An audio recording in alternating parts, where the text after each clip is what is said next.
The chandeliered ballroom had been humming with polite laughter until the moment it fractured, shattered by a single sentence tossed across the room like a drink meant to stain. "Who let her in here?" a voice sneered, loud enough to skim across the marble floors and slice through the music. Heads turned. Conversations stuttered. The white billionaire family at the center of the party didn't lower their voices, they wanted the whole room to hear. The black woman they targeted didn't react, not yet, but something in the air tightened as if the temperature dropped 10 degrees. Before we continue, where are you watching from? Drop your city or country in the comments below. And if you believe in dignity and justice, hit like and subscribe. These stories spark change. And we're glad you're here. Now, back to her.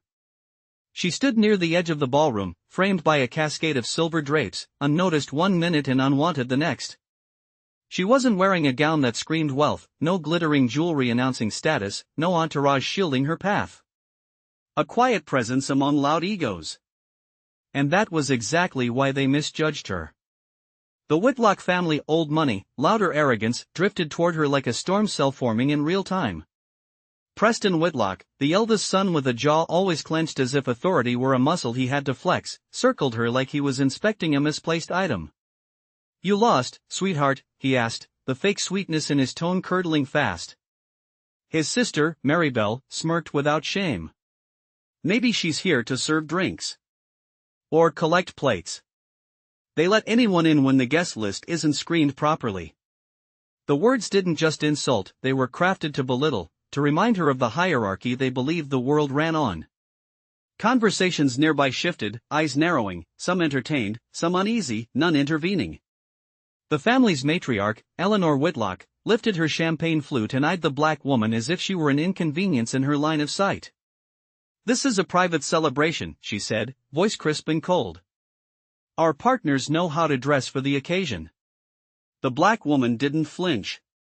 She didn't shrink. She simply held their gaze with a stillness that made a few watching guests swallow hard. Preston leaned in just enough for the words to bruise. "Honey, you're standing in the wrong room.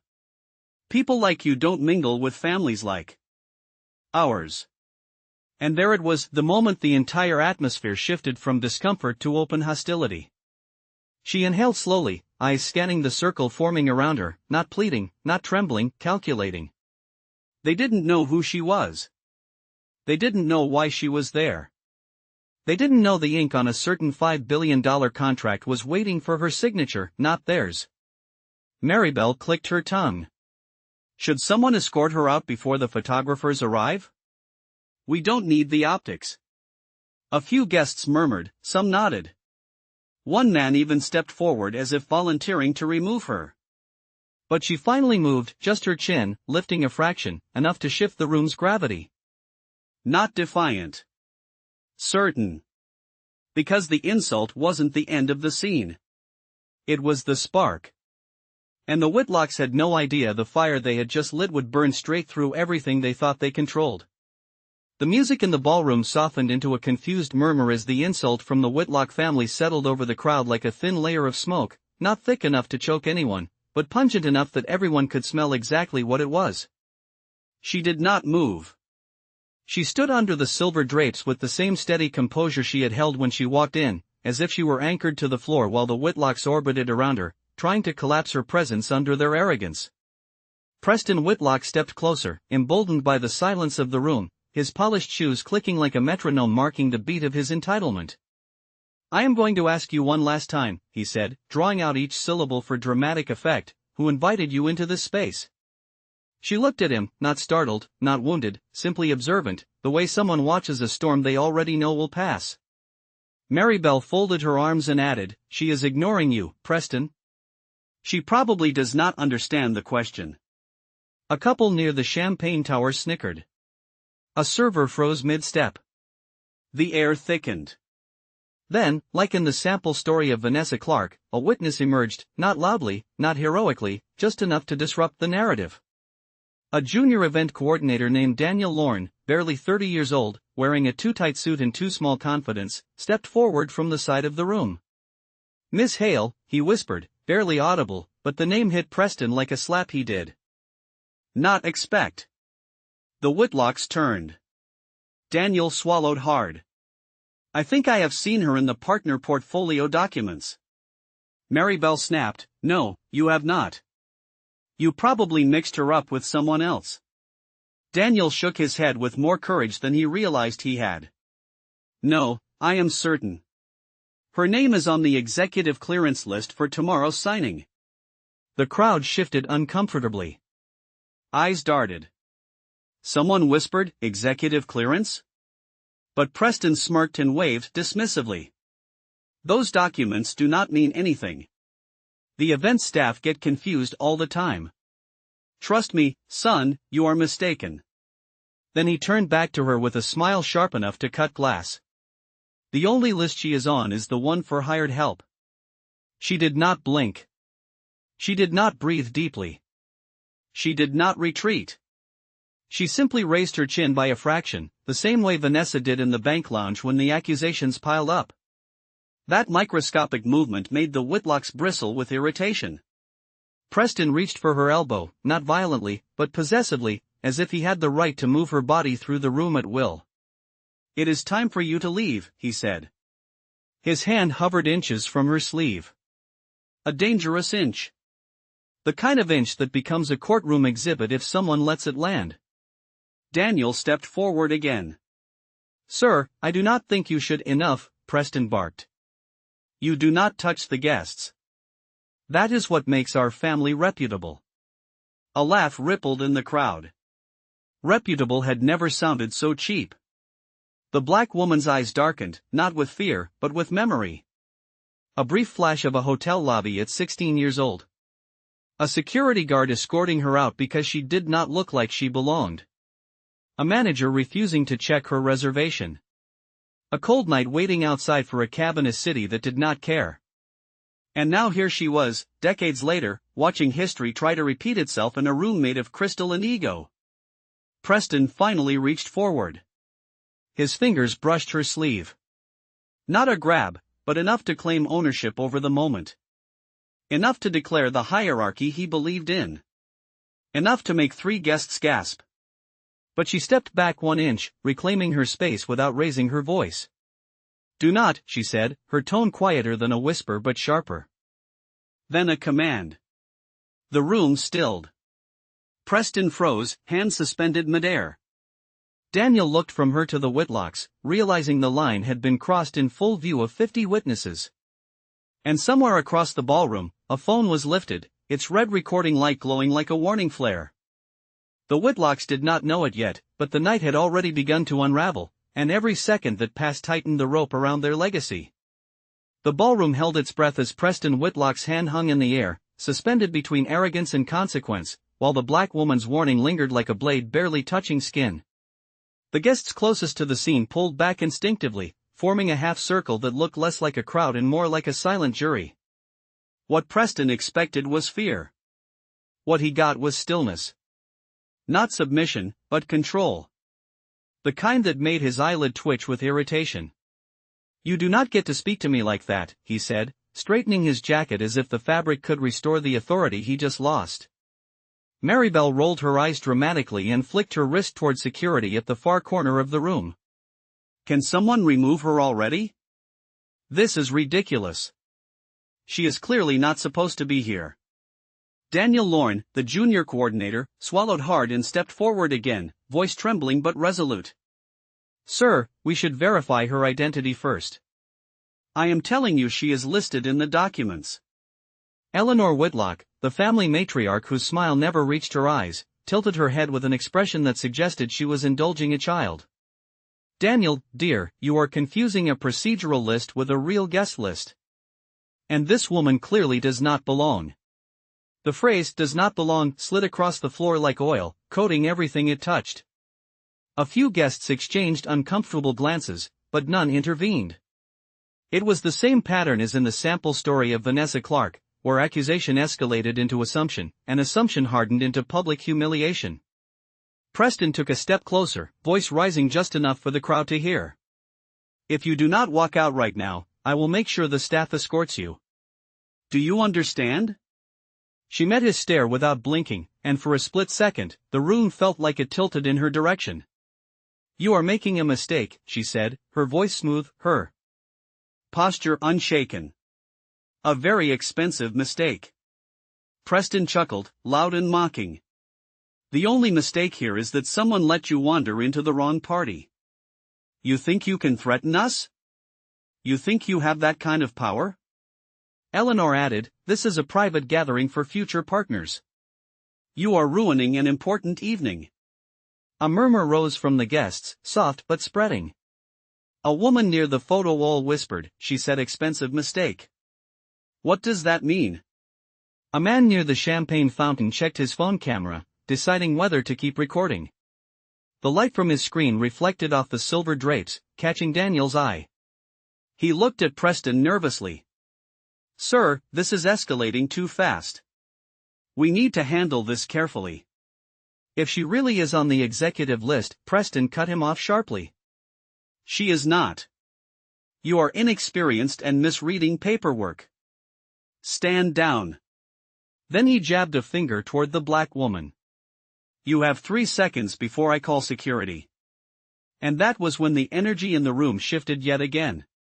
Because she reached into her clutch, not abruptly, not dramatically, but with the calm deliberation of someone who was not intimidated at all, and tapped a single button on her phone.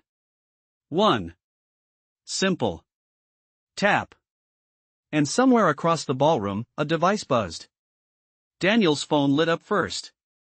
He looked down, saw the name, and went pale. Then Maribel's tablet beeped. Then Eleanor's phone vibrated in her purse. Conversation stopped entirely. One by one, screens across the room displayed the same notification banner, short enough to read at a glance, powerful enough to turn the temperature in the ballroom to ice. It was from Hale Global Holdings, the investment group negotiating the $5 billion partnership that the Whitlocks had been bragging about for months. The message read, "Executive verification in progress. Stand by." The black woman finally spoke again, her voice quiet but unbreakable. "You wanted to know who invited me. The answer is simple." She stepped forward, not aggressively, but with the gravity of someone revealing the first layer of a truth the room was not prepared for. "I did." And the ballroom erupted in a wave of stunned silence so deep that even the music forgot to play. The ballroom did not just fall silent, it collapsed into a stunned, disbelieving stillness as dozens of screens across the room continued to glow with the same notification from Hale Global Holdings. The Whitlock family froze in place, as if the weight of those words had pinned their feet to the marble. Preston's smirk began to falter, the corners of his mouth twitching as his confidence cracked. Eleanor Whitlock's fingers tightened around her champagne flute until the glass trembled faintly. Maribel's jaw slackened as she stared at her tablet, rereading the message as if repetition might change it. "This has to be a mistake," Preston said, his voice catching on the last word. He looked at Daniel with sudden desperation. "Fix it. Whatever this is, fix it." Daniel did not move. He was still staring at his phone, color draining from his face. "Sir, this message came from the top. It is not a random system alert."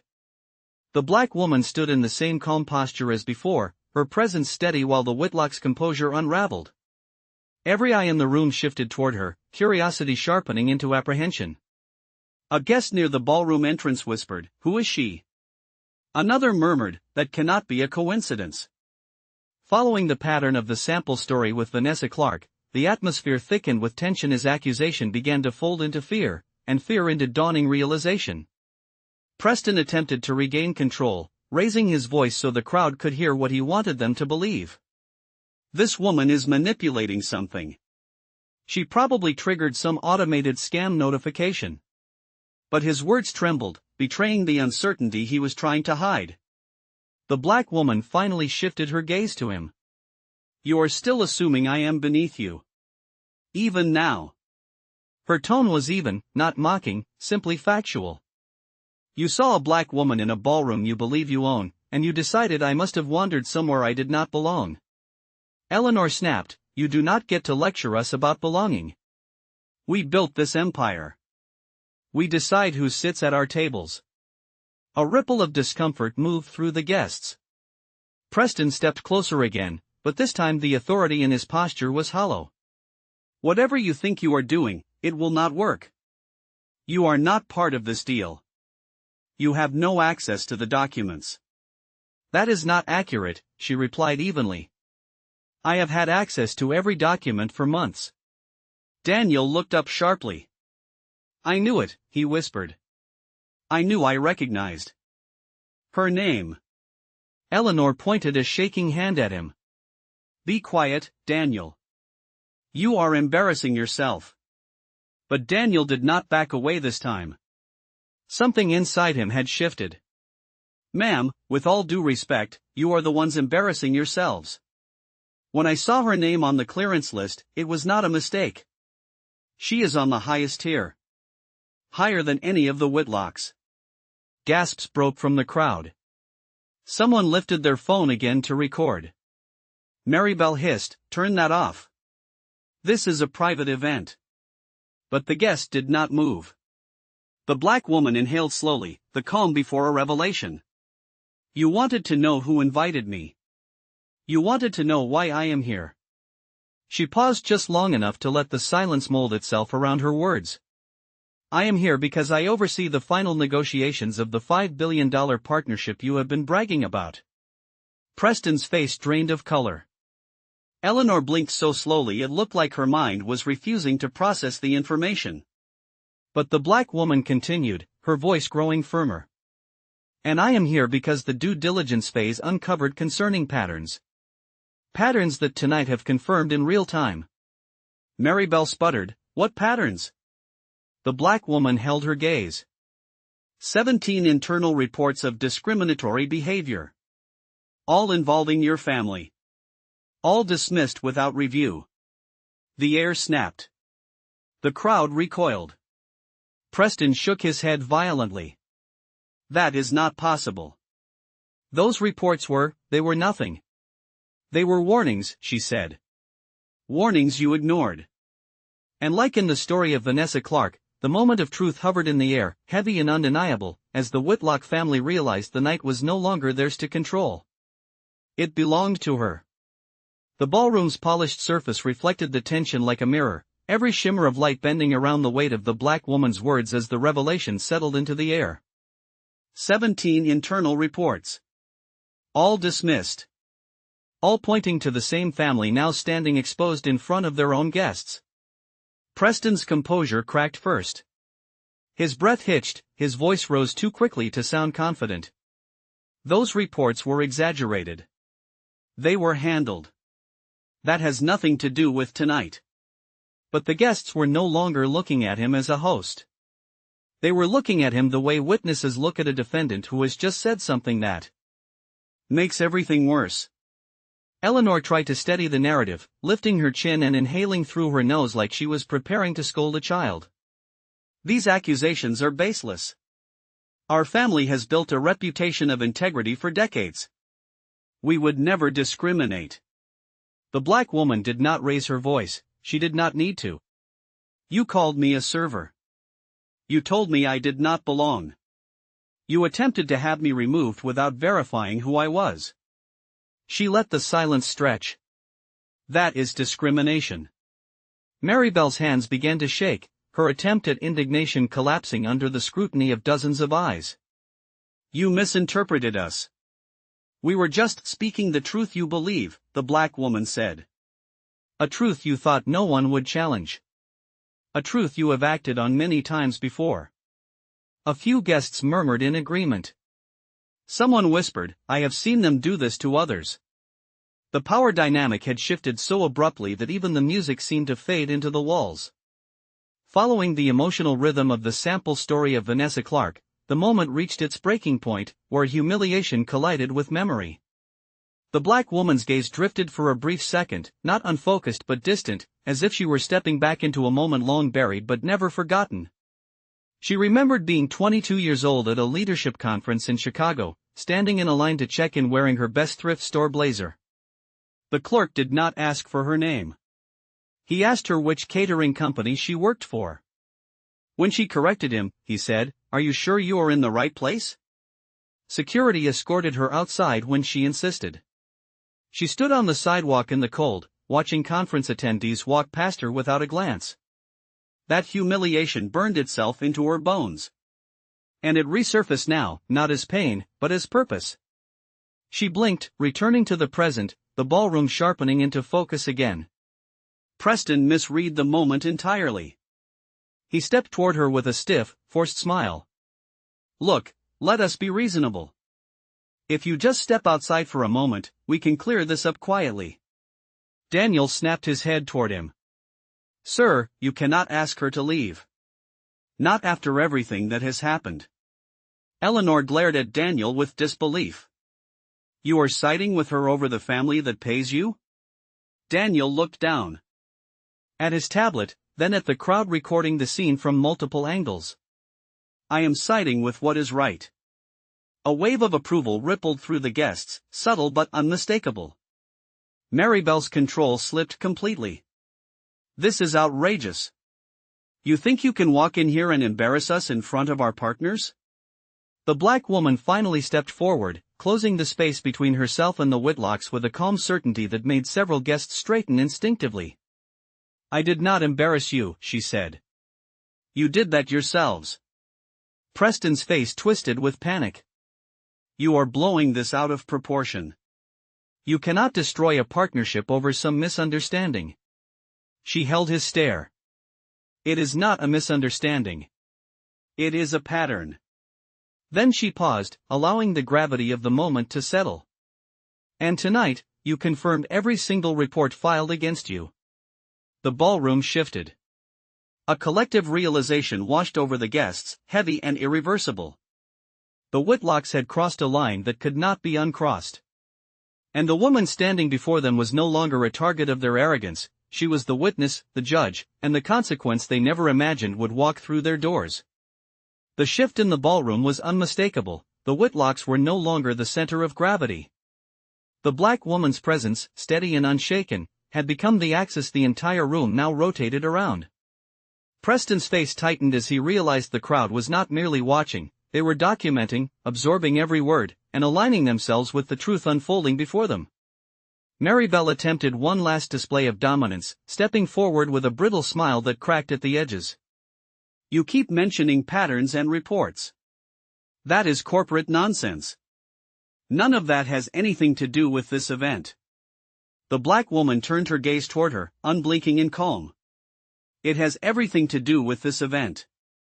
Investors do not partner with families who cannot control their prejudice. Money does not erase behavior. It amplifies it. Her voice cut through the room like a clean slice of air, steady, precise, and deadly accurate. Eleanor clutched her diamond necklace, her fingers trembling. You cannot talk to us like we are criminals. We are being publicly humiliated by someone we do not even know.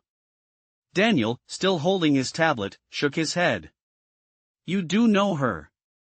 You just refuse to see her. Preston snapped, Daniel.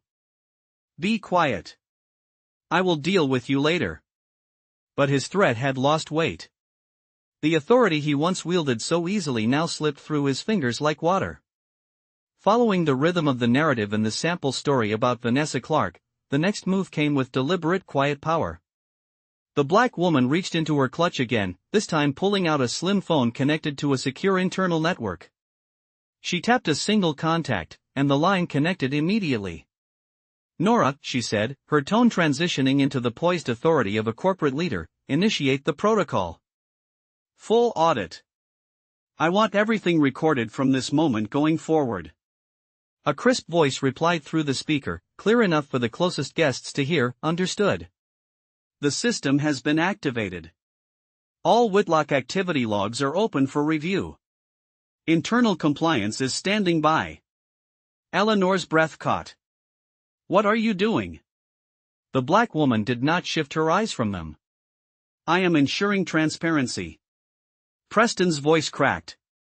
You have no right to do this. This is our event.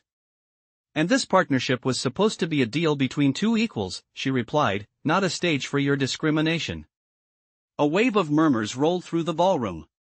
Guests leaned closer, drawn to the tension like magnets. Phones lifted higher. Screens glowed brighter. Preston's composure crumbled further. You cannot just call for an audit. You do not have that kind of power.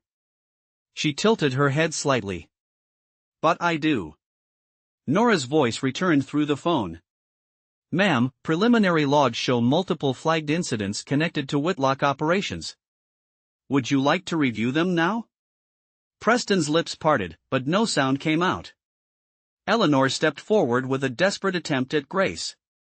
Surely we can resolve this without involving the board. This is a misunderstanding, and we can address it privately. But the black woman shook her head. You insisted on making this public when you tried to remove me from your ballroom. Tonight, you escalated the situation. I am simply responding with the tools you pushed me to use. Maribel scoffed, her voice cracking. Do you really think anyone here will take your word over ours? A guest near the center of the room spoke up. We have heard your words. We have seen your behavior. There is nothing left to interpret. Another added, if she oversees the deal, you should have been. Showing her respect from the moment she walked in. Eleanor's face flushed with humiliation. Preston looked around, searching for an exit from the reality closing in on him. You cannot ruin a $5 billion partnership because of some feelings. I am not acting on feelings, the black woman said, her voice steady and final. I am acting on facts. And tonight, you have given me more evidence than any report ever could. The room stilled again as her words settled like a verdict. And in that silence, every member of the Whitlock family realized the same unforgiving truth. The protocol had begun. And there was no undoing it now. The air inside the ballroom had transformed from tense to electric, charged with the kind of anticipation that comes when the truth has been circling overhead and is finally ready to strike. The Whitlocks stood rigid, each of them clinging to the last threads of authority they once commanded effortlessly. But those threads were unraveling fast, exposed under the bright, unforgiving gaze of everyone in the room. The black woman lowered her phone slowly, her expression composed, her presence steady, the very picture of controlled power.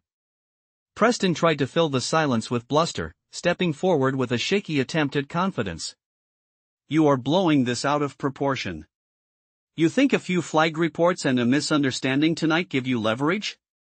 You are not the board. You are not even a decision maker in this deal. His voice broke on the last word. And that was when she finally delivered the sentence that punctured whatever illusions he had left. I am the decision maker. The phrase did not echo. It landed. Heavy. Final. Irreversible. The crowd reacted as if the entire room had inhaled at once. Daniel nearly dropped his tablet. A guest near the bar whispered, I knew it. Another murmured, this whole time, she was the one. Eleanor blinked rapidly, struggling to process the revelation. That cannot be. The board appointed Franklin Hale as the chief negotiator. He is the one we have been speaking with for months. The black woman nodded slowly. Franklin Hale is my father. He oversees the company. I execute the deals. Her eyes fixed on Eleanor. And he entrusted this one to me. Maribel's jaw fell open, her voice cracking with panic. You are the Hale representative? I am more than that, she said calmly. I am the Hale responsible for determining whether your family is fit to receive a partnership of this magnitude. It was the same pivot moment seen in the story of Vanessa Clark, where quiet dignity revealed itself as unshakable power, flipping the dynamic in an instant. The Whitlocks, who had strutted like kings moments earlier, now looked like children caught in a lie they could not explain away. Eleanor's veneer of grace shattered. You tricked us. You set us up. You came here dressed like she cut herself off too late. The implication was loud enough to ripple through the crowd. The black woman replied softly, I came as myself. Your reactions are your own. Another wave of murmurs spread across the room. A man near the entrance said under his breath, she gave them every chance to do the right thing. A woman responded, and they failed every one. Preston's desperation spiraled. You cannot cancel the deal. We have already announced it. The markets are expecting it. Billions are on the line. She tilted her head slightly. Then you should have considered that before you tried to remove me from your event. Nora's voice buzzed through the phone speaker again, crisp and unhurried. Ma'am, the board liaison is standing by. If you authorize, we can proceed to the next step. Every Whitlock stiffened. Eleanor clasped her hands as if trying to hold her world together. Please, she said, attempting sincerity but missing the mark entirely, let us discuss this privately. Our family's reputation, your reputation, the black woman corrected, is the problem. Preston tried one last time to reclaim dominance. You think you can ruin us with one decision? We are the Whitlocks. Our name carries weight. She stepped closer, just enough so he had no choice but to meet her eyes. Weight, she said evenly, is only power when people are willing to hold it up. The ballroom fell silent again. No music. No chatter. Just the quiet awareness that the moment they were witnessing would be talked about for years. She lifted her phone to her ear, her voice steady and unmistakably in command. Nora, prepare the termination briefing. Preston stumbled back as if struck. Eleanor gasped. Maribel shook her head violently, whispering, this cannot be happening. But it was happening. And there was nothing they could do to stop it. In the center of the room, the black woman stood tall, calm, and unshakable, the rightful force she was always meant to be, ready to deliver the line that would end the partnership and the Whitlock's illusion of untouchable power forever. The ballroom seemed to shrink around the Whitlock family as the black woman lifted her phone, her calm command echoing louder than any raised voice ever could. Nora, prepare the termination briefing. Those 8 words struck harder than any public condemnation. They were a verdict delivered with absolute authority. Preston staggered back a full step, his confidence collapsing under the realization that the woman he had tried to humiliate was holding the financial fate of his entire family in her hands. Daniel stood frozen, eyes wide, witnessing what looked like the undoing of an empire in real time. Eleanor reached out as if trying to steady herself on the air. You cannot do this. You will destroy everything we have built. The black woman did not look away. I am not destroying anything. I am revealing what you built on. Gasps flickered across the room. A few guests exchanged glances that carried the weight of unspoken truths. Maribel moved forward in a last, desperate plea. Please, listen. We were under stress tonight. There were misunderstandings. This is a partnership worth $5 billion. You cannot just throw that away. The black woman held her gaze, unflinching. You threw it away the moment you decided who I was based on how I looked. Nora's voice came through the phone again, crisp and efficient. Ma'am, the board liaison is requesting confirmation. Shall we proceed with the withdrawal announcement? The panic hit the Whitlocks in waves. Preston lunged forward with an outstretched hand, palms open, pleading now instead of posturing. Wait. Please. Just give us a chance to fix this. We can talk this through. You already showed me who you are, she replied. You showed the entire room. As in the tale of Vanessa Clark, the climax had arrived with a calm so intense it felt like pressure in the room had changed. An older guest near the bar shook his head slowly. They did this to themselves. A woman beside him whispered, she warned them. They just did not listen. Eleanor's voice cracked, straining against the truth she could no longer outrun. We have influence. We can make this right. The board knows our value. The black woman answered without hesitation. Value is measured by integrity, not arrogance. Preston tried once more to salvage their collapsing narrative. This is not fair. You came here pretending to be someone else. She stepped closer, and the room held its breath. I did not pretend. You assumed. It was the moment the Whitlocks could no longer deny. Their downfall was not orchestrated. It was earned. Nora's voice sounded again through the thin speaker. Ma'am, the termination documents and market advisories are ready for your approval. One verbal confirmation will activate the release. Maribel choked on a half-sob. Please. We will apologize. We will issue a statement. Anything. Just do not end the deal. The black woman's expression remained composed, but her voice carried the weight of the truth she had lived with her entire life. An apology without accountability is just damage control. And I will not partner with people who only find their conscience when their reputation is at risk. Daniel took a small step toward her, his voice soft but firm. Miss Hale, for what it is worth, thank you for standing up to them. Someone needed to. The Whitlocks stared at him in disbelief. Their control, their dominance, their illusion of superiority had dissolved in front of their own staff. Eleanor clasped her hands together, the look in her eyes a mix of fear and disbelief. You are about to ruin us. No, the black woman said. You ruined yourselves. I am simply acknowledging it. Then she lifted the phone again, her tone steady, resolute, and unmistakably final. Nora, proceed. And in that instant, the Whitlock legacy began its irreversible descent, witnessed by every guest in the room and sealed by the voice of the woman they had tried to erase. The ballroom froze as the word proceed left her lips, not loud, not theatrical, but delivered with the kind of certainty that ended negotiations, ended partnerships, and ended dynasties. Nora acknowledged the command with a crisp understood, and the line went silent, leaving only the soft hum of the chandeliers vibrating through the tension that now suffocated the room.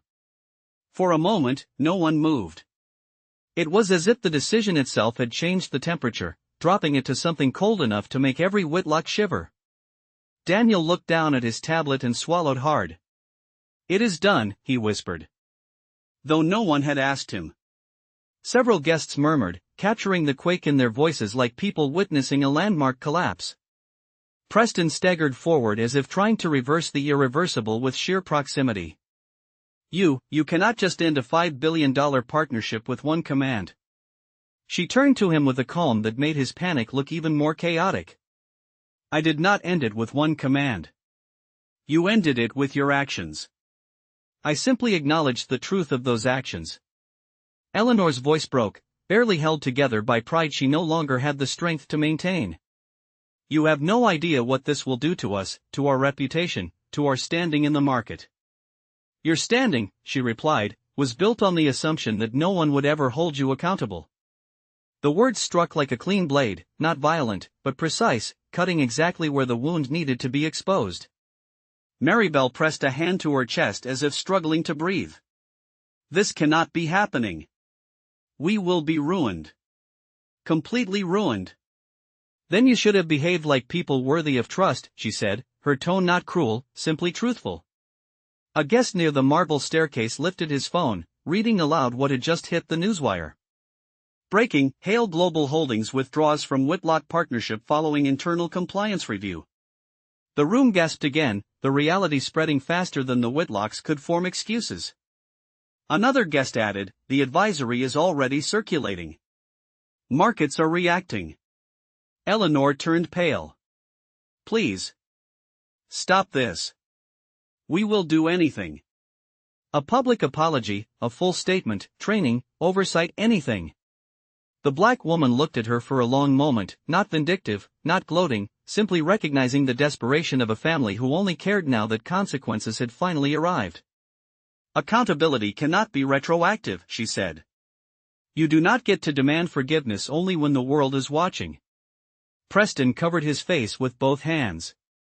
We can fix this. We can still fix this. She stepped forward just enough for him to hear the next words with clarity that would echo long after the ballroom emptied. You mistook silence for a lack of power. That was your last mistake. A quiet ripple moved through the crowd, a collective understanding that they were witnessing a shift, not just in the room, but in the way power itself was being redrawn. Daniel looked at her with a kind of awe, the same way witnesses in the Vanessa Clark story watched justice happen without theatrics, just truth unfolding in real time. Miss Hale, he said softly, everything you did tonight, it mattered. She nodded once, a gesture of acknowledgement, then turned her gaze back to the Whitlocks, who now stood like statues carved out of fear and consequence. I did not raise my voice, she said. I raised the standard. And in that moment, as her words settled into the marble, the chandeliers, and the stunned silence of every witness present, it became clear that the partnership was not the only thing that had ended. The era of the Whitlocks' untouchable arrogance was over, dissolved in the very ballroom where they once believed they controlled everything. The silence that followed her final words did not fade, it thickened, settling over the ballroom like a verdict carved into stone. The Whitlocks stood frozen, a family stripped of its imagined invincibility, surrounded by guests who no longer saw them as power brokers but as people facing the consequences they had long escaped. Preston lowered his hands slowly, his eyes unfocused as if he were trying to wake from a nightmare he had authored himself. Maribel's entire posture collapsed inward, her expensive gown suddenly looking like armor that could no longer hold. Eleanor swayed slightly, gripping the back of a nearby chair to keep from collapsing. Every breath they took sounded like defeat. The black woman, Ms. Hale, did not move to leave. She simply stood in the center of their shattered world, the calm heart of a storm they had created. Daniel approached her cautiously, speaking softly, "Ms. Hale, the advisory is already trending. The business networks are running the story. Everyone knows the partnership is over." She nodded once, not in triumph but in acknowledgement. That is the consequence of transparency. A guest checked her phone and whispered to the person beside her, "There is already a statement from the Hale board. It confirms the withdrawal and mentions compliance concerns." Another guest added, "The Whitlock stock is plummeting." Preston flinched visibly. "Please," he said, his voice small in a way no one in the room had ever heard from him, "tell them to stop. Tell your board this was an overreaction. We can repair the relationship. We can rebuild the deal." Ms. Hale met his eyes with a steady, unflinching calm. "You cannot rebuild trust you never valued." Eleanor stepped forward, her voice trembling. "We made mistakes. But we are willing to learn. We are willing to change." "Only now," Ms. Hale replied, "because losing the deal forced you to face yourselves. Change born from fear is not change. It is survival." A ripple of agreement moved through the guests. They had heard everything. They had seen everything. And nothing the Whitlocks said now could erase what had unfolded in real time. Drawing from the emotional architecture of the sample story of Vanessa Clark, the moment shifted into the quiet devastation stage, where consequences settle and the truth stands alone without embellishment. Maribel wiped at her eyes, smeared mascara marking the unraveling of her composure. "You do not understand what this will do to us," she pleaded. "This family has held its position for generations." Ms. Hale answered with a calm strength that made the room lean in. "Legacy means nothing if it is built on exclusion."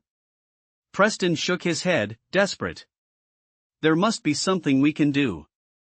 "There is," she said. "You can sit with what you have done. You can learn from it. But you cannot undo it." Daniel took a step closer, placing himself between her and the Whitlocks, not as a guard but as someone standing with the truth. "Ms. Hale," he said, "security is waiting if you want an escort out of the building."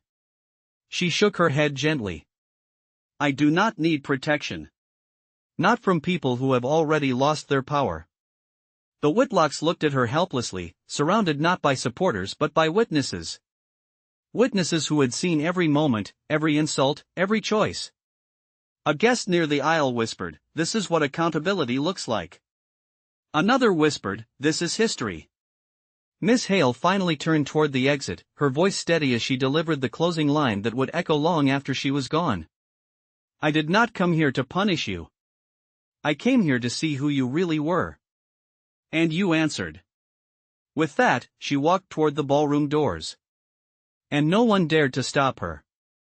Because everyone knew the truth, the Whitlocks' fall had nothing to do with her power, and everything to do with their prejudice. The ballroom doors had not even finished swinging closed behind Miss Hale before the entire atmosphere in the grand hall shifted again, this time not because of her presence, but because of her absence. Without her calm authority anchoring the moment, the space felt hollow, echoing with the remnants of everything the Whitlocks had tried to hide. Conversations rose in hushed waves, guests murmuring to one another with the urgency of people who knew they had just witnessed a defining moment in corporate and social history. Cameras were still raised, notifications were still pinging, screens glowed with breaking news headlines that refused to soften the blow. The Whitlock family remained frozen where she had left them, as if the floor itself had turned to ice beneath their feet. Preston stared at the doorway, breathing shallowly, his mind visibly failing to piece together how quickly their world had collapsed. Maribel had slumped into one of the gold-trimmed chairs, her posture no longer elegant but defeated, her mascara streaked like black ink running down a ruined page. Eleanor stood rigid, her hands clasped so tightly that her knuckles had turned white, her expression an uneasy cocktail of anger, shame, and disbelief. Daniel stepped closer to them cautiously, not out of loyalty, but because he knew protocol required him to confirm what had already become painfully obvious. "The markets have reacted," he said quietly, looking down at his tablet. "Trading has been temporarily halted due to volatility. Analysts are calling the collapse catastrophic." Preston pressed the heel of his palm against his forehead. "This cannot be happening. A single misunderstanding cannot destroy a family legacy." A nearby guest, forgetting to keep his voice low, muttered, "It was not a misunderstanding. It was who they are." Eleanor snapped her gaze toward him, but even she no longer had the authority to silence anyone. Another guest added, "They brought this on themselves." Everyone saw everything. The ballroom began to unravel further, with clusters of people breaking into private conversations that carried the eerie calm of a wake. Some looked toward the Whitlocks with pity, others with disdain, but all with the unmistakable realization that the facade of the influential, untouchable Whitlock dynasty had shattered beyond repair. Maribel lifted her head, her voice hoarse. "We need to issue a statement immediately. Something that explains our side, something that puts this into context." Daniel hesitated. "Ma'am, the Hale board has already released their findings. They attached the compliance reports. There is no context that can undo what has been documented." Eleanor shook her head violently. "We can recover from bad press. We always have." "This is not bad press," Daniel replied, his tone respectful but firm. "This is accountability." Preston finally looked at him, eyes filled with bitterness. "You think she is some kind of hero? You think humiliating us makes her righteous?" Daniel held his gaze, unshaken. "She did not humiliate you. She exposed you." The words hit harder than any public announcement. A painful silence followed. In that moment, the Whitlocks were forced to sit in the truth that had always existed beneath their polished image. Their empire had not been taken from them, it had been built on sand. And Miss Hale had simply removed the veil. A guest near the center of the ballroom sighed. She handled everything with such grace. She never raised her voice, not even once. Another added, "That is real power. When you do not need to shout to change the outcome." Those words stung the Whitlocks more than any corporate blow. Eleanor steadied herself with a deep, wavering breath. "We will rebuild," she whispered, though no one responded. Not even her own children believed her. The weight of the truth pressed down on all of them, undeniable, unshakable, permanent. The ballroom staff began to move quietly around the room, gathering glasses, adjusting table linens, resetting the space as if preparing for a new event. A cleaner slate. A new standard. And the Whitlocks finally realized the full meaning of Miss Hale's parting words. She did not come to destroy them. She came to show them the truth they had always refused to see. And now, the world saw it too. Outside the ballroom, the night air wrapped around Miss Hale like a calm exhale, a stark contrast to the storm she had left behind. The grand entrance of the Whitlock estate was still illuminated, the gold lights casting long shadows across the marble steps as guests trickled out, murmuring in hushed, awestruck tones. Some glanced at her with respect, others with gratitude, all of them aware they had witnessed a moment that would be recounted, analyzed, and remembered for years. She stepped forward with steady poise, each movement purposeful, no tremor, no hesitation, only the quiet certainty of someone who had long learned how to navigate a world that demanded she justify every room she entered. Daniel caught up to her near the rotunda, breathless but earnest. "Miss Hale," he said, stopping a respectful distance away, "I just wanted to thank you. What you did in there, it mattered. Not just for the deal, but for everyone who has ever been dismissed the way they dismissed you." She turned to him with a soft nod. It mattered because it was necessary. Sometimes change begins with a boundary that should have been respected in the first place. Daniel swallowed, absorbing the weight of her words. There will be backlash. From them, from the investors who back them, from people who think power belongs to a certain kind of family. She gave them a small, calm smile. There is always backlash when truth disrupts comfort. As she walked toward the valet circle, a group of guests paused, allowing her to pass with a reverence that was not performative but deeply genuine. One woman placed her hand on her heart as Ms. Hale approached.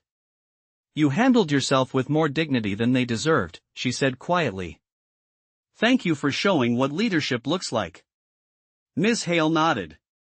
"Leadership is not about preserving power. It is about raising standards." The woman whispered, "And you raised them tonight."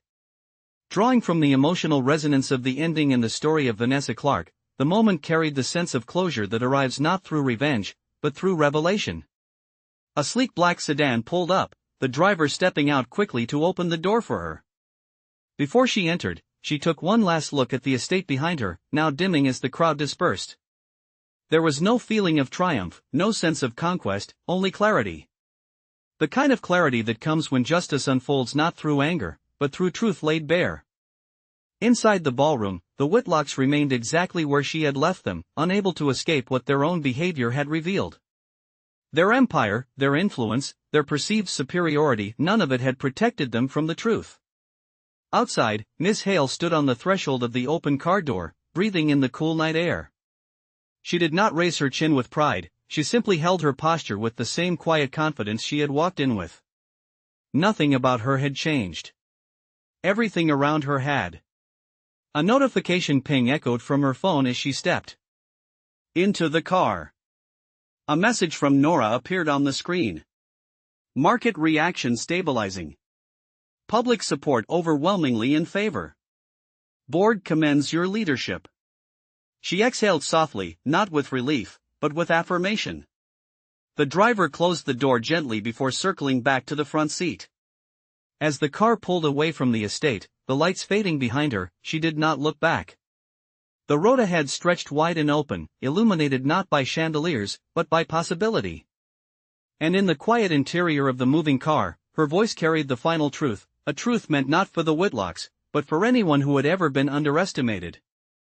"I did not come here to fit into their world," she whispered to herself. "I came here to remind them that I never needed their permission."